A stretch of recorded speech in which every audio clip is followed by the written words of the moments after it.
Today, I thought I'd take you with me as I discover some of Italy's many abandoned villages.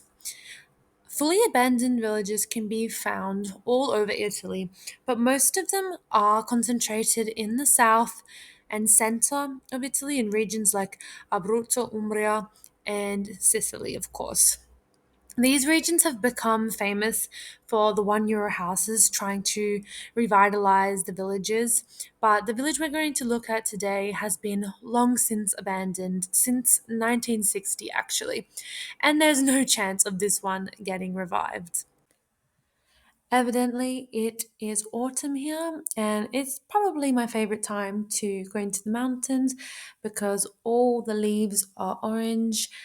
Back home, where it's more flat, there hasn't been much change, but as you can see here in the I don't mountains, know if you it's can gone see, full but like orange. up here, there it is. That is fucking crazy.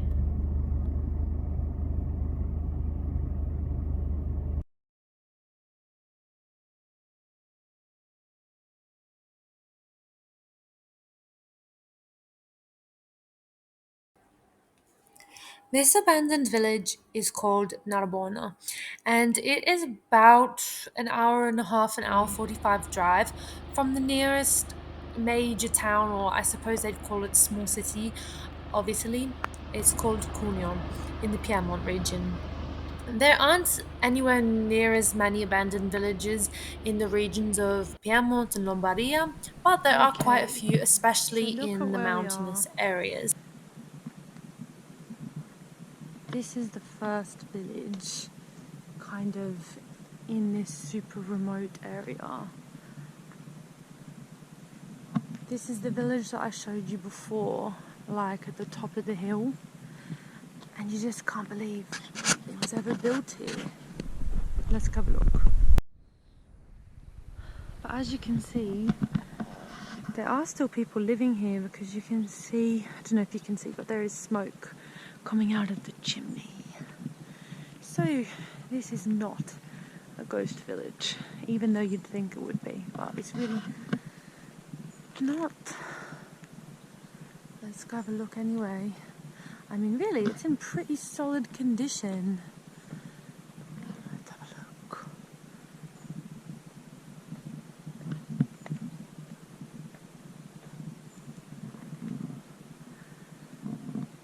You have good views, that's for sure.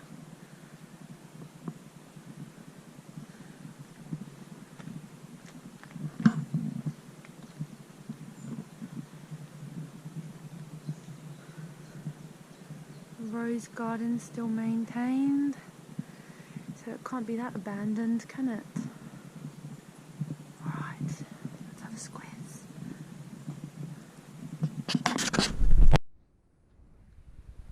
Alright, what is this? I thought it was a menu for a restaurant actually, but it's really not, is it?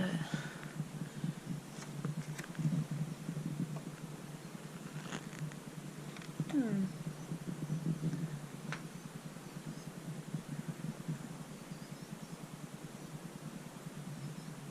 Oh wow.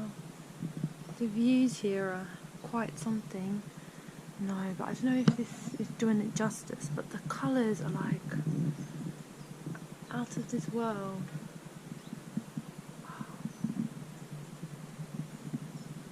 Let's look further.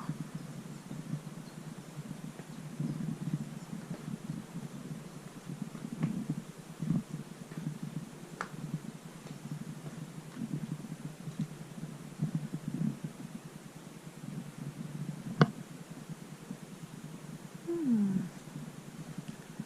We should have surround views.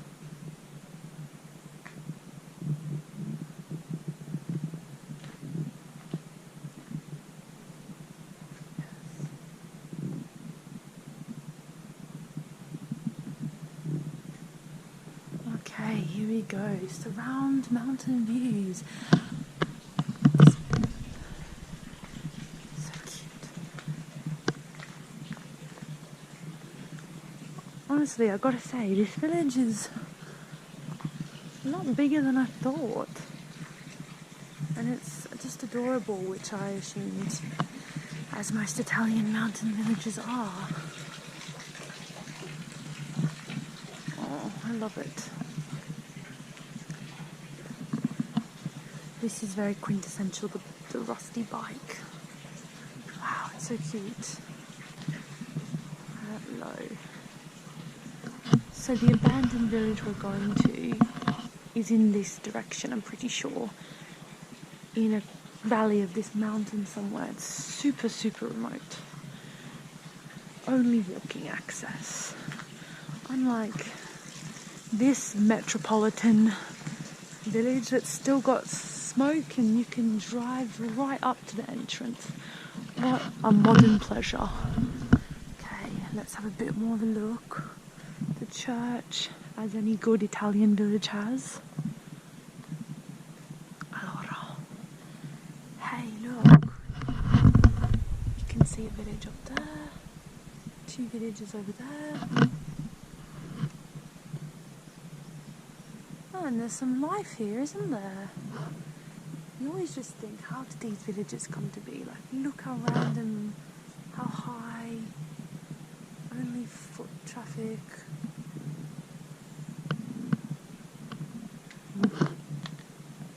Crazy stuff, but the views here are bloody epic. Wow. Okay, look at the views. Wow. The ape, still quite popular in small town Italy. You see quite a few apes getting around. The church. No, but wow. So remote. So you can see village there, village up there, village there, and down there. I'm just thinking, like, how are there enough people that these villages were ever popping? But I suppose back in the 80s and 90s, Italy's population was a lot bigger than it is now, and people were still popping out babies back then, which is definitely a thing of the past. But yeah, wow. Okay, I don't actually know where Narbona is, but I'm assuming it's over this mountain. I actually don't know. I'm not sure. Which I'm also curious, like, are these villages also abandoned? You'd assume so because they're so remote. But they actually also look in quite good condition. Like, you know, the roofs are still together. So I don't think they are abandoned, and they're not famous for being abandoned, so there must be still some holiday home or something, not completely dead.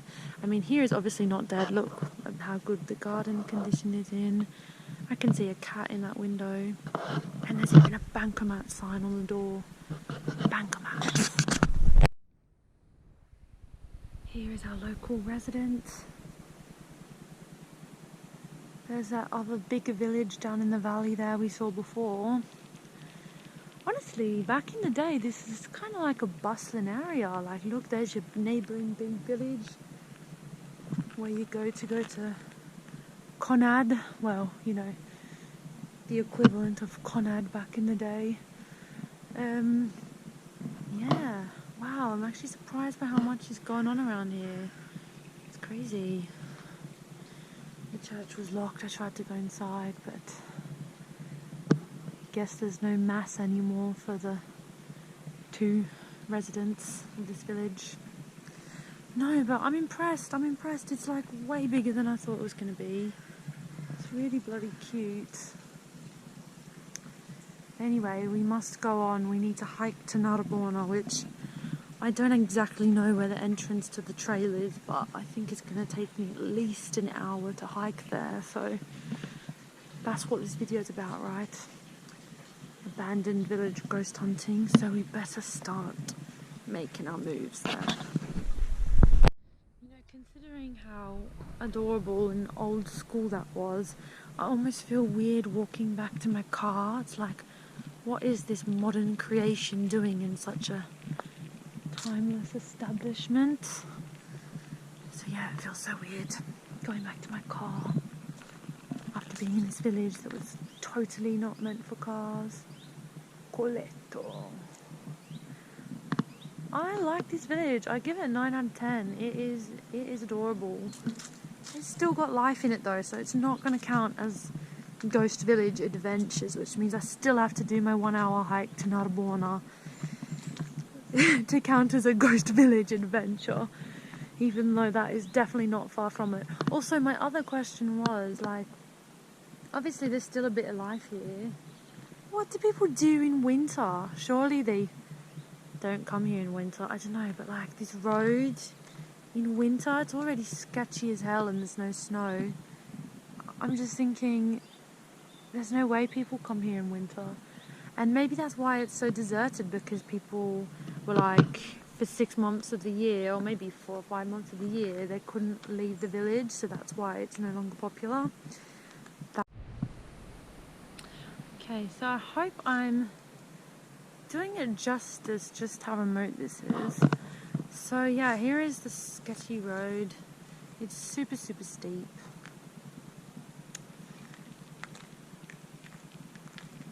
And now we're gonna start the hike to Narbona.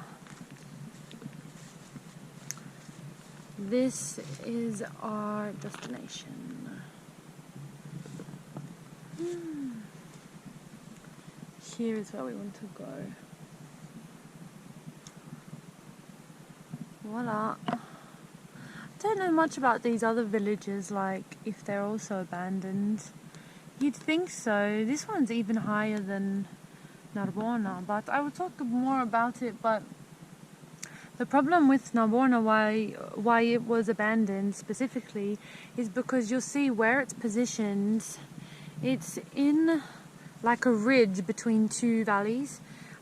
So there would always be avalanches that would keep coming down on both sides of Narbona, which would kind of block it, so it couldn't escape this way and it couldn't escape that way, because there's a few paths into Narbona, and so all were getting blocked, which obviously meant, yeah, you couldn't really stay there, could you? Yeah, I'm just reading about the other ones. See, we're here, and we're going to go all the way here. So we're following number 1. But yeah, this is Narbona, this is where we're going. This is the story about, yeah, basically why it was abandoned. Oh, it was abandoned a long time ago. 1960. So yeah, I was actually thinking like, oh, it would have been so difficult here, like there's only foot traffic in for quite some time, but obviously being abandoned 1960, before 1960, it's not like anyone was driving, and also back then it's not like, you know, you had to leave, so people didn't have to leave Narbona and go to Cuneo to go grocery shopping, obviously. So I think you'd probably just stay in your house most of the time, don't you? You've got farming to do and getting prepared for the winter, but it must have been a rough winter here, like super rough. And look, it's really like on the edge of like a or not vertical, but almost vertical slope, so you wouldn't really have that much space to do things, and I don't know, just very interesting in general. Even being built before the 1960s, I'm just thinking like, it wouldn't have been like a super easy place to live. It would be like the equivalent of living on this slope going down here, you know. Also, you can't even play football. Anyway, also something I like about hiking in Italy, or kind of Europe in general, is there's like barely any bugs or wild animals. I mean, considering I'm used to hiking in Australia, where every step you take you have to worry about ticks and leeches and all sorts of insects, sort of snakes, but not really snakes, more so like ticks and leeches are my main concerns. It just feels like when you're hiking here, there's just kind of nothing, and it's true, like there's not so much biodiversity, which definitely makes the hiking less interesting, but also it means I have like zero worries. I can just slodge through the grass with zero concern, which is kind of nice. Alright, so we've got our first indication that we're going the right way. This is the village we came from. That's where we're going. And this is actually quite a sizable village. It's just down there. I can actually hear the church bell going off there right now. But yeah, imagine guys, this is the path to your village that you have to take to get in and out. The only way, actually there is another way, but it's way longer, so I would totally take this one. But for sure they weren't leaving Narbona all so often. It's definitely not a quick stroll to your neighbour's village. Wow. But the view's pretty specky. Wow. Okay. Alright. That's the village I was saying that's down below, and the church bell is going off. There it is. It actually looks quite sizable when you compare it to that one that I just went to. Definitely less cute though. Alright, as per usual in Italy. But also as per usual in Italy, look what we've got here. Also, there's another village there. Like, probably you can't see it. But it's a tiny village that even there, which really, I can't believe the road even goes. I mean, how much further can the road go? Actually, I'm pretty sure the road goes all the way over the mountain. It must be, I think over there is France, actually. So, yeah, you just can't believe how much road connectivity there is. But there's another village there. Anyway, we're checking out this out now, aren't we? Oh, you might even be able to see your first glimpse of Narbona from here. Wow. No, but come on. So cool, Italy. So cool. Recent blessings. I don't know if they're recent, but... Wow. Even here.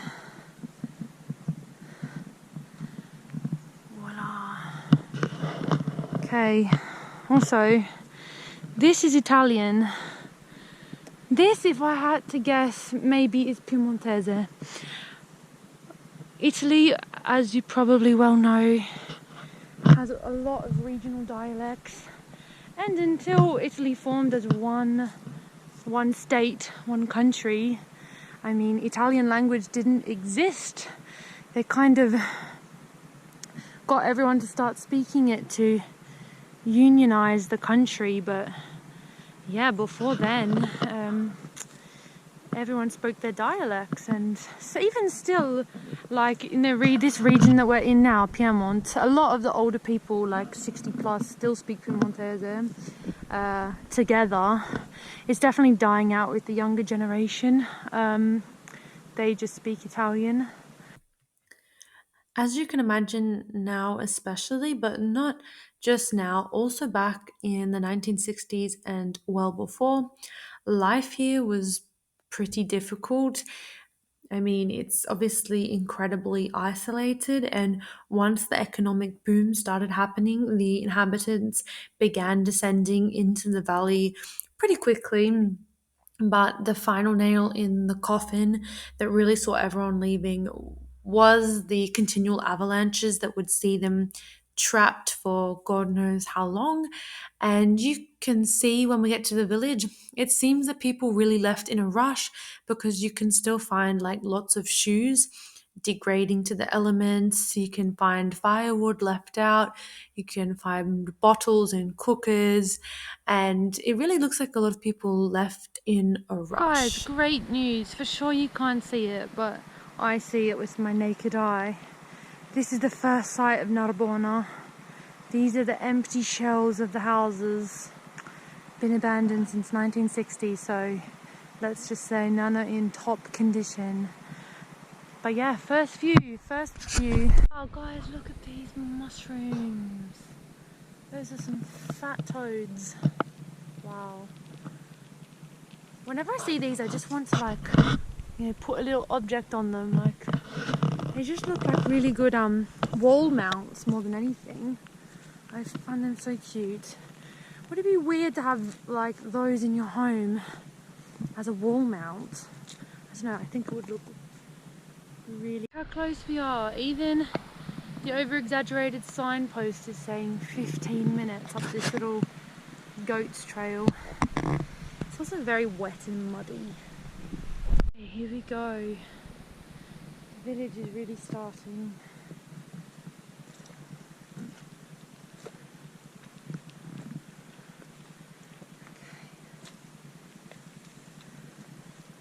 You can really see the remnants of the tree that smashed through the roof. Anyway, I like the shape of this house though. It must have been quite cute. Like, look at the...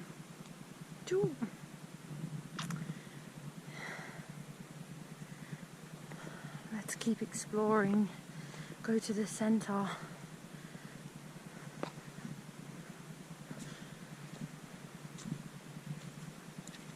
Oh, there we go. It's quite a big house, really.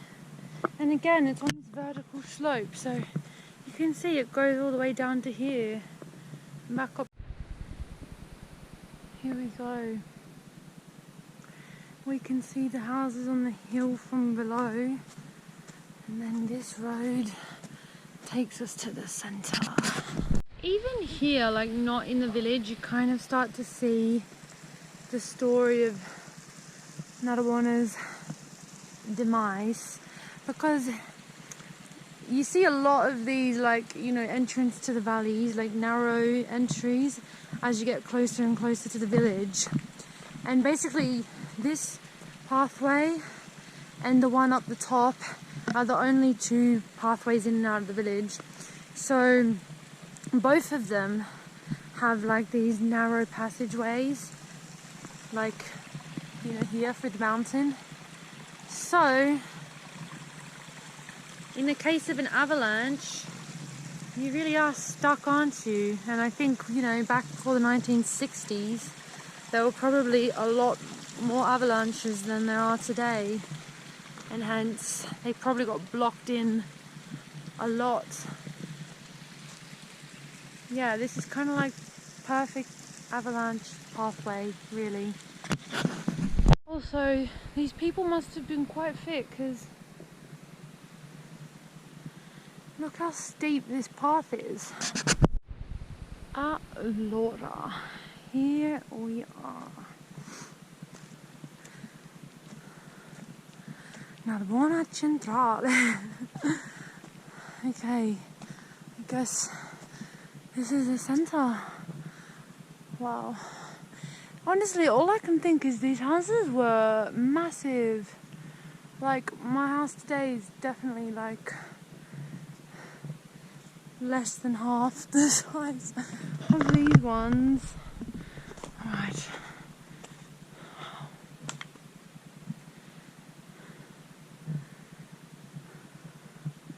This building is in a great condition still. Unbelievable. This is my pathway. Okay. As you can see, my friends, we've made it.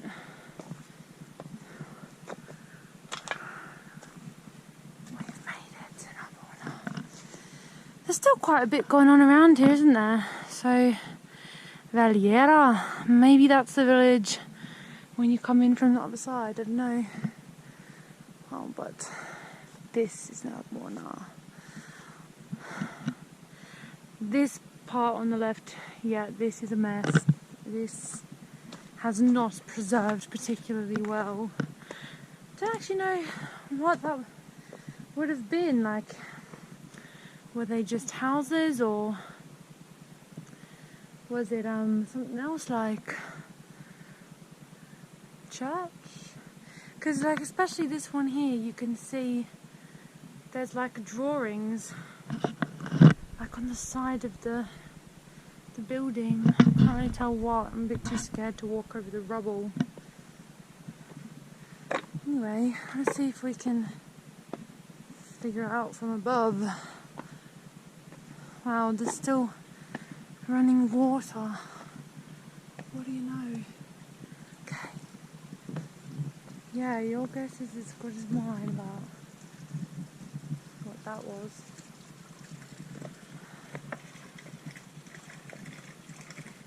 Wow. Yeah, so you can still get water, which is good.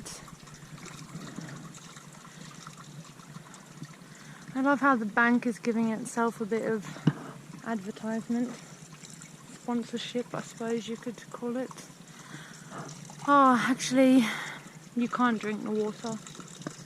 Lucky I have some water with me. Hey. Yeah, it's kind of hard to make out what this all used to be, considering the state of it. Totally understandable. Look at it all. Wow. But I dare say this was probably like the centre, the town centre.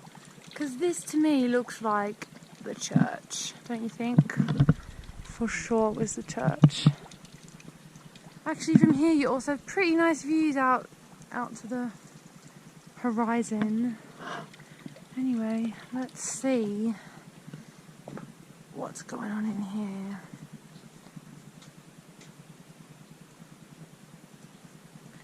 Okay. Oh yeah. It opens. Ah, for sure this was the church. Not a bad view. I wonder if they maintain this because, yeah, okay. So they've done some efforts to kind of make it viewable. I guess these are all, this is this church obviously, so yeah, they've really made efforts to kind of give it a bit more life. I guess that's why I say it's in such good condition, because people have been keeping it in good condition. I'm curious, like, is this where we are? This is what I've been looking for. Must be. Yeah, this is it. I wonder if you can get inside.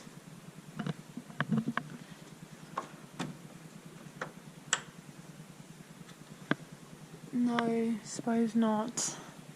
Probably for safety reasons. I mean, yeah, it's not exactly super secure, the structure, but wow. What an old church. So you can already feel how cold it is inside the church, as per usual. They're always so cold inside. Wow, here you can really see well into the rubble. Like, look, this is still a pretty solid shaped roof. This really hasn't crumbled that much. The insides are what really just disappears before anything else. There's an old door hanging on for life down there. Just like, look at how much rubble comes inside the houses and just sits there. It's crazy. But I dare say, I'm going to look it up later, but I dare say Narbona was a kind of sizable village. Like, there really seems to be a lot of houses here.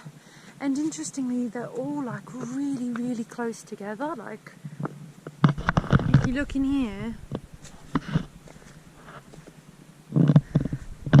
here's one, and then there's another one and another one right next to it. Also here, look at the roofs, they're all right next to it. Look at the chimney, great condition, but all so grouped together. There's so many of them. Like, well, considering where we are, like how remote in the mountains we are, Narbona was a sizable place. Like, I can't believe how many houses are here. So many, there's just so many. Here's an outer look at it.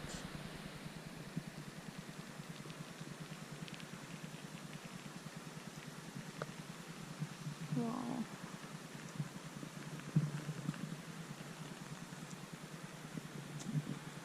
And we can even go upstairs, up to the top of the village. Wow.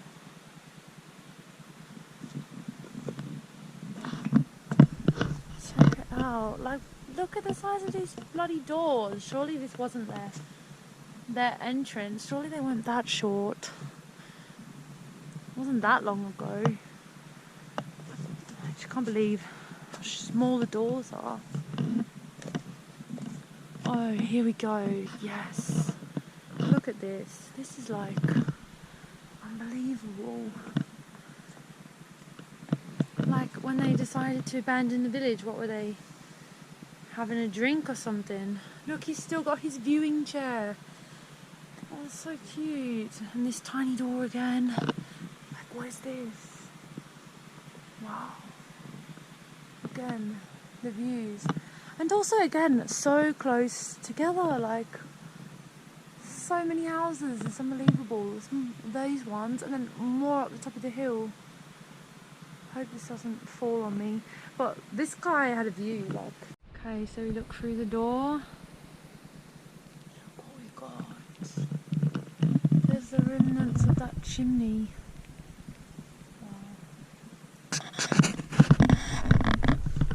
Look at these old balconies. Amazing. One thing I really love about going around this village is looking at the numbers on people's houses.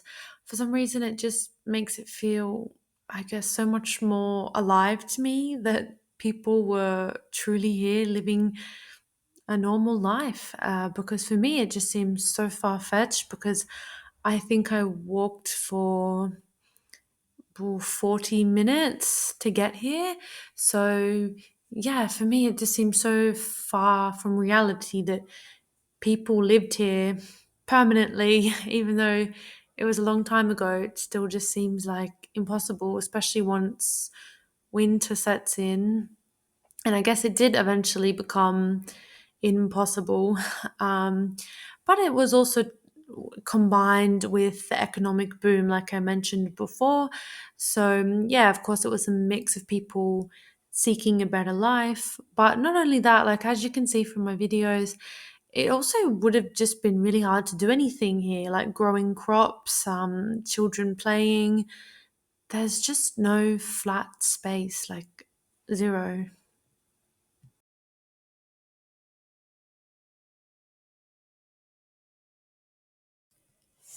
You can tell that as humans, we've really like skyrocketed in average height because all these houses are so tiny, like the doorway, the ceiling. I always have to duck to get through the door.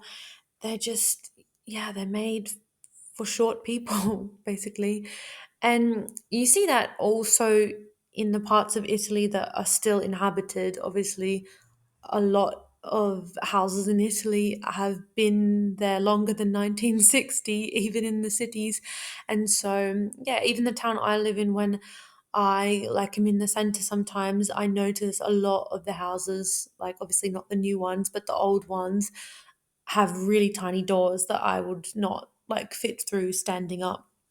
And yeah, then you look at the modern houses and they all have usual modern sized doors. So yeah, it's so interesting seeing how much the average height has increased. It's really, really shot up.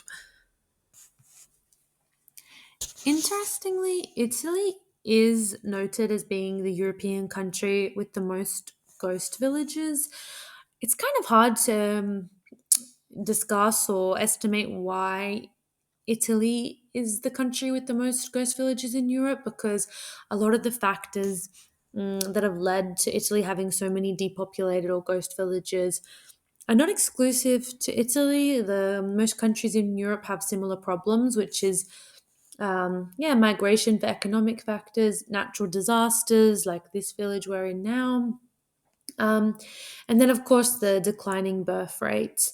And the villages that are abandoned, they're pretty much all ancient or medieval settlements that have just been abandoned over centuries. And of course, now that in the world everywhere, people are moving more and more to the cities because of job concentration. There's just pretty much no chance that anyone is, of course, ever going to move back to these villages, even in their old age. And it's quite common in Italy that people kind of stay where they were born or near where they were born, and families for generations all stay there. There's nowhere near as much movement between cities and towns as in countries like Australia and America, where people kind of can quite easily move to a new city and there's not that much attachment involved from leaving their hometown. But obviously, with Narbona, I think a huge thing was the lack of infrastructure. I mean, there's obviously no road out here. I think there never would have been any electricity or water brought out here, even if people hadn't abandoned it in the 1960s. I mean, it's just, again, I'm just so shocked where it's situated. Like, it really makes sense to me that it would have been abandoned, even if it wasn't such an avalanche hazard zone.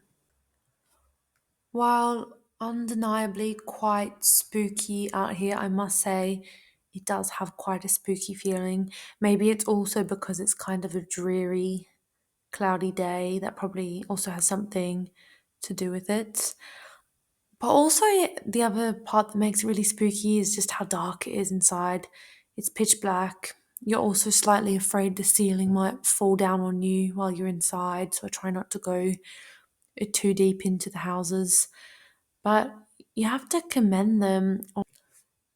Here we go. Here are the numbers. Number 47. What do you think? Did the postman come out here back in the early 90s? Or was it just so you could find your friend's house and you tell them which number you are? My next thought process that I keep having would be this must be such an isolating life, because once the winter snows start coming, and I'm guessing in the early 90s they would have come a lot earlier and lasted a lot longer and heavier than they do now, the inhabitants of this village would have been what, stuck here from like end of November to the start of April, even perhaps. Like, surely you'd run out of food supply. I guess you spend all of summer and spring just preparing for the winter, chopping down the wood. And like, would they have had crops here? They would have had to, because there's nothing else around for kilometers. But it also just looks like such a difficult place to grow anything. I don't know. It's so surprising. They like, did they literally just stay here from November till April and never go anywhere else? Maybe their whole life they basically just stayed here, but I don't know. Do they go and visit the neighboring villages? Because within like 50 minutes walking, you can get to the village that I came from on the top of the mountain. Although it's not really any bigger than Narbona, if I'm being honest. I think back in the day, Narbona would have been bigger.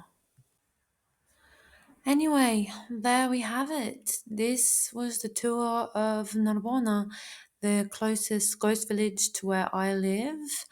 And one of the most interesting ones, really, because you have to hike so far into it.